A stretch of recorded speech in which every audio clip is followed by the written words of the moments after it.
In this video, we unbox and review the 7th generation iPod Touch. It comes with brand new features, but is it enough? Check out our full video after this brief word from our sponsor. Repairing and upgrading your Apple products is easy with iFixit's all-in-one fix kits. iPhone fix kits have everything you need to replace a cracked screen or a dying battery. The kit includes a custom driver, steel bits, opening tools, and more. And Mac fix kits let you replace your MacBook Pro's battery, upgrade the RAM, or swap in an SSD.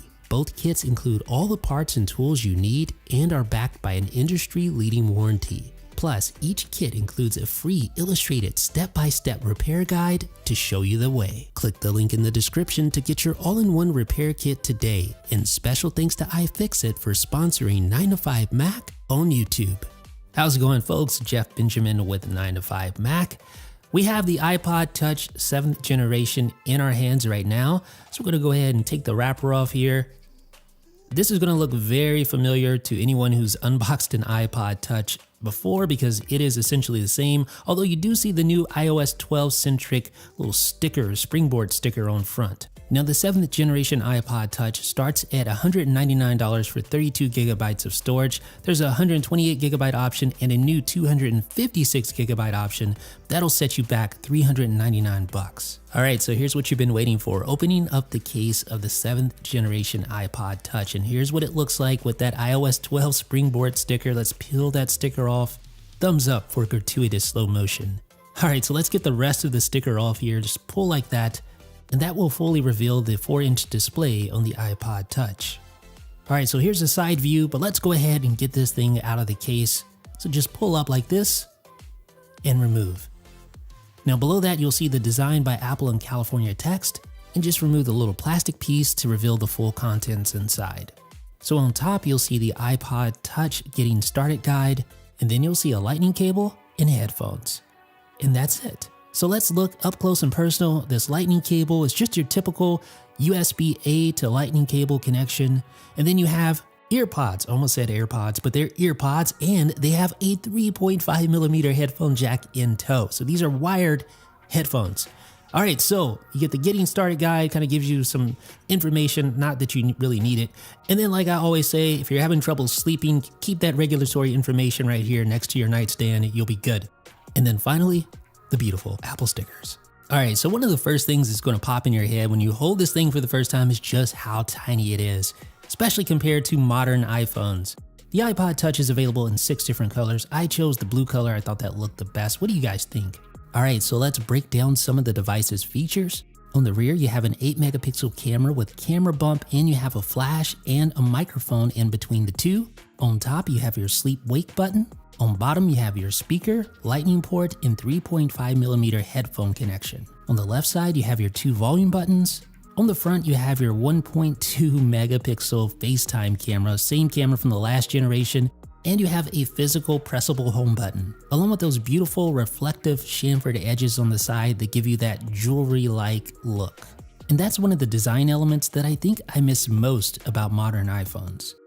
All right, so let's go ahead and fire up the iPod Touch and see what's new. So first and foremost, you get a faster processor and more RAM. For the first time, you get 2 gigabytes of RAM in an iPod Touch.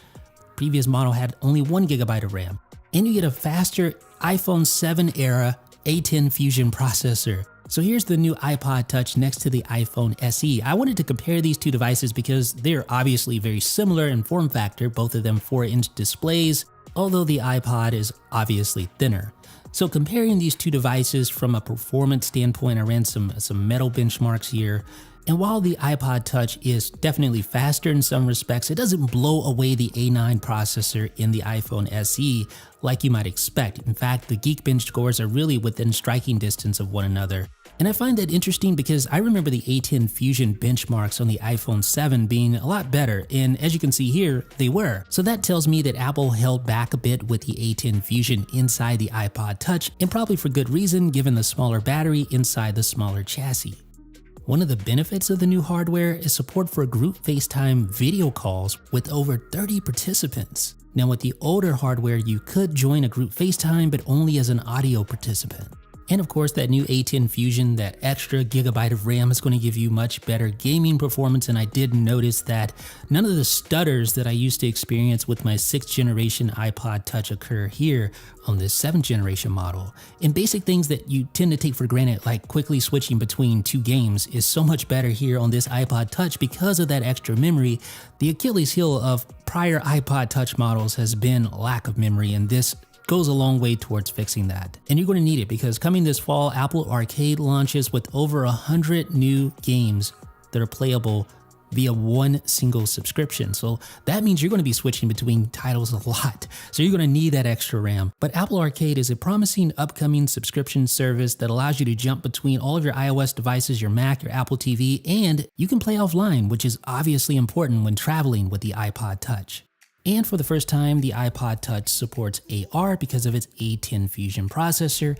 AR requires at least an A9 processor, and the last iPod Touch was an Apple A8. Hence the lack of support. All right, so here is an example of an AR application. This is called Plantail. And AR, of course, stands for augmented reality, so it's not full-on virtual reality where everything in your environment's different, but it augments your environment. So you can see amazing stuff like this, a full-on plant in a pot in 3D space. You can actually walk around this thing and see it from all its various angles. Admittedly, the 4-inch display on the iPod Touch is a little less than ideal for AR content, but it's cool nonetheless. And when you go to the App Store, you'll notice that there is a plethora of educational related AR applications, which sort of goes hand in hand with the iPod Touch when you remember that it's the cheapest iOS device starting at $199. But that doesn't mean that there's not other types of AR apps out there.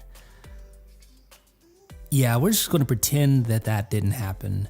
Now, like I mentioned, there's also a new 256 gigabyte storage tier, and that means that the old iPod Classic, the 160 gigabyte version, is finally bested by an iPod with more storage. Now, I understand there will be some use cases for that amount of storage, but in my opinion, in general, you'd be pretty crazy to pay $400 for an iPod, especially when you consider that virtually nothing else about these devices has been updated. For instance, the cameras, the same 8 megapixel camera from the last generation with the same slow f2.4 aperture, and it's stuck at 1080p capture.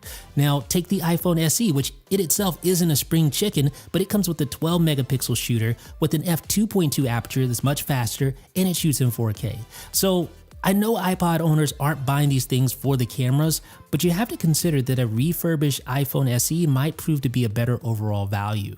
Now, an inferior camera is one thing, but the outright lack of any sort of biometric authentication is another. Obviously, there's no Face ID, but there's no Touch ID either, and I feel like that is a huge missed opportunity to make this device so much better. You're going to see this screen a lot. That is, if you even choose to use a passcode, whereas the 3-year-old iPhone SE has Touch ID, which removes so much friction from the experience. Now, I realize that there is still much demand for the iPod Touch, otherwise Apple wouldn't have even bothered updating it. The enterprise in particular, whether it be warehouses or retail operations, among others, have found a good use for the iPod Touch, and no doubt they will appreciate this update. And I don't want to be naive, I know some general consumers will appreciate this update as well. They like having a standalone music player. And I think it's an excellent first iOS device for kids, especially with smaller fingers and smaller hands.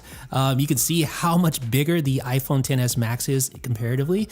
And there are some accessibility use cases for the iPod Touch as well. Remember, this device starts at just $199, brand new, so you have to temper your expectations. However, I think there were a few missed opportunities, most notably the lack of Touch ID. This is the only new iOS device that doesn't have some sort of biometric authentication. So you have to consider this. You can get a used iPhone SE that isn't that much slower than this iPod Touch, and in my opinion, it makes for a better device with a better camera and, most importantly, Touch ID. But if you're specifically looking for a standalone music player or a standalone portable gaming console, gaming device, this upcoming Apple Arcade subscription service could, if it's any good, and obviously the jury jury is still out on that one, but if Apple's gaming service turns out to be a hit, this new iPod Touch is a good way to get in the game. It's the most portable iOS device that Apple makes, it's relatively cheap, it has enough RAM finally, and it has an ample amount of processing power. But if you're just looking for a small, portable, general-purpose iOS device, I think you should strongly consider a used iPhone SE instead. What do you guys think? Let me know down below in the comments section. This is Jeff with 9to5Mac. Special thanks to iFixit, creator of the iPhone Fix Kits and MacBook Pro Fix Kits, for sponsoring 9to5Mac on YouTube. Head over to iFixit using the link in the description and get your all-in-one repair kit today.